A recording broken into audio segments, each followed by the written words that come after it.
unveil the game. It was a really big thing for everybody in the team and us as a company. Yes, how does it feel to finally go public with that? Are you relieved? Are you feels excited? really good. Or are like you want exhausted? people say to you, like, so what are you working on? You're like, stuff. So it does feel good to be able to just even tell your friends. You know, I will say the one that doing the mobile game, you know, doing Shelter and then not having that leak in any way to finish it completely. You know, everyone in the company was walking around with it on their phones to test it and like, you know, oh, we got to get this out and like, you know, to do it and release a game and not have anybody know about it. It's really cool. Someone's like, what are you playing? A tiny tower?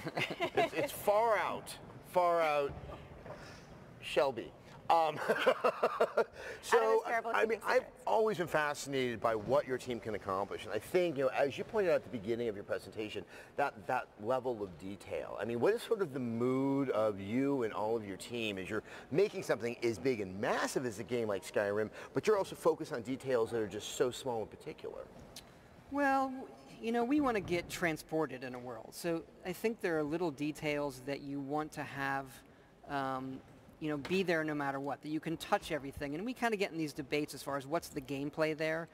But the more you can do that, the more you're suspending their disbelief that they are in this world. So when you do something crazy and have a death claw show up or these other things, you believe that as well. So we do obsess over the detail. And it goes back to our previous games and stuff, you know, that I grew up on, like the Ultima games. And I can bake bread and do all of those things. So having it be a believable place is very important to us. Yeah. So it's been a while since a Fallout game. A little while, as we kept getting reminded. Yes. By the fans. How has the technology changed in that time? Well, clearly you have the next-gen consoles, and the PC can do a lot more now. And for the kind of things that we do, it's particularly the memory, actually. So having consoles with a lot more memory allows us to do big, dynamic things. And that's important to us. Yeah. Now, in terms of Fallout 4, you know, it is Boston. There's nothing wrong with Boston. In fact, I have to say, one of the most common questions I was seeing on Twitter from me was to find out if every small town in Massachusetts was somehow being included in the game. You can just mash them all together, right, into one town? We mess with scale quite a bit. If you played Fallout 3 and you look at DC, you'll see that we do change scale up quite a bit to kind of fit that we want to do and change up the landscape. But yeah, we don't like sitting on the 405. I don't want to sit on the 405 in a video game. Even in the apocalypse, with all the cars removed, I don't want to do that. But I'm curious, was there a particular reason that you guys were drawn to Boston? There were a number. You know, we did some things in Fallout 3 that kind of reference it. And you know, you look around where you want to place a game, something like Fallout, and the Boston kind of New England area has this good vibe of American history, but also like high-tech stuff, and so it's a good fit for Fallout. Would you like a social media question? Sure. You're like, do I? bring it on. Do I? I don't have to answer it.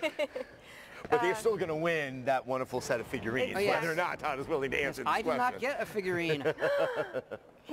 Sorry, at Chauncey127, I think Todd's going to take your figurine. His question is, if you could choose a perk from Fallout to use in real life, what would you choose?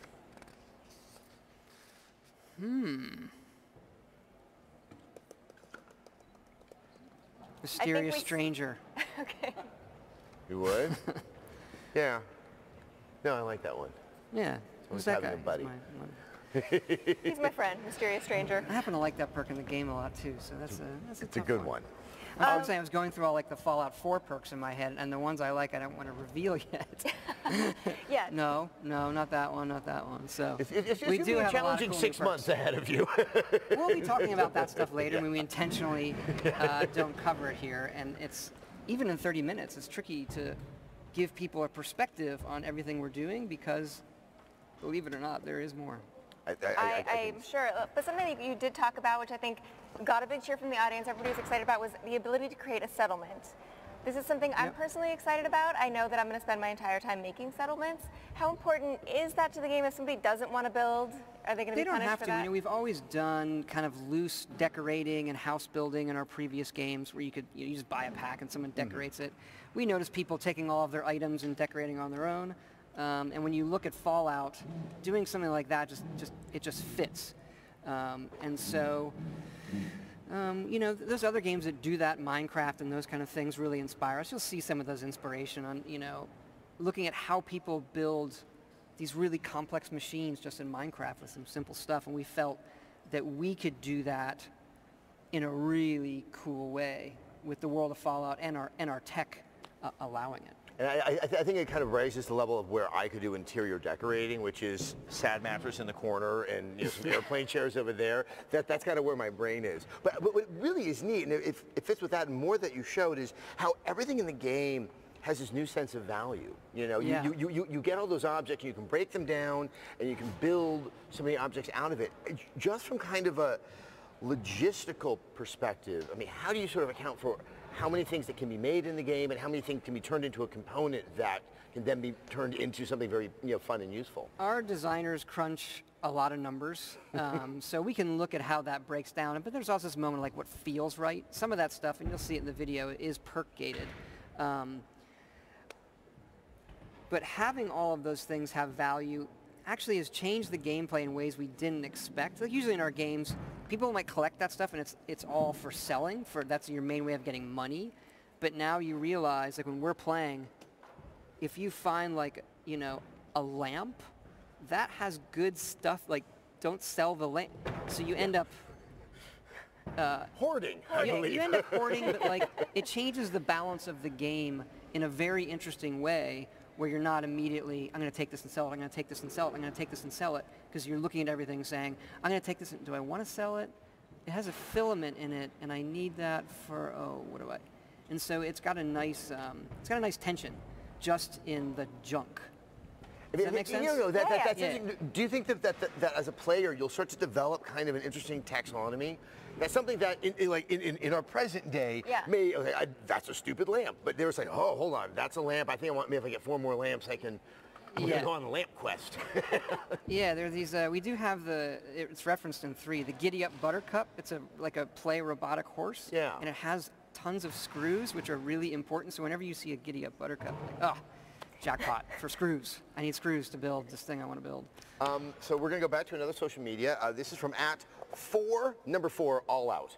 That's an awesome. It's a play on words and numbers all at the same time. That's an awesome Twitter handle. I like that. What things did Bethesda Game Studios learn from making Skyrim and Fallout 3 that they wanted to change and implement into Fallout 4? You know, because you guys are always in an iterative and ever-evolving process. Well, I wouldn't say we're taking a specific feature. One of the things that we do, particularly given the success of Skyrim, you get a lot more, we'll call it data, on how people experience an open game. And so we don't ever want to give that up. We'll sacrifice certain things to make it completely open. Whereas in other games, they'll be open, but you can be, if you're on a quest or something, they'll shut down other things. And in our game, you can be on every quest at once. So I don't want to spoil anything, but one of the things I think that we've spent more time on is how does someone experience an open world and doing all these things, and how do we tell a really strong story along with that? So that's been something that I think we've made a lot of good inroads on that we'll talk about later. Well, and the game is voiced. Your character is voiced. That is something that we've not seen in either Elder Scrolls or Fallout. Was that a tough decision to make? Yes and no. I mean, it's one of those things where if you look at stories being told really well in games, a lot of them have a voiced character. So it's like, if you weren't looking at what we did before, you would expect the character to be voiced.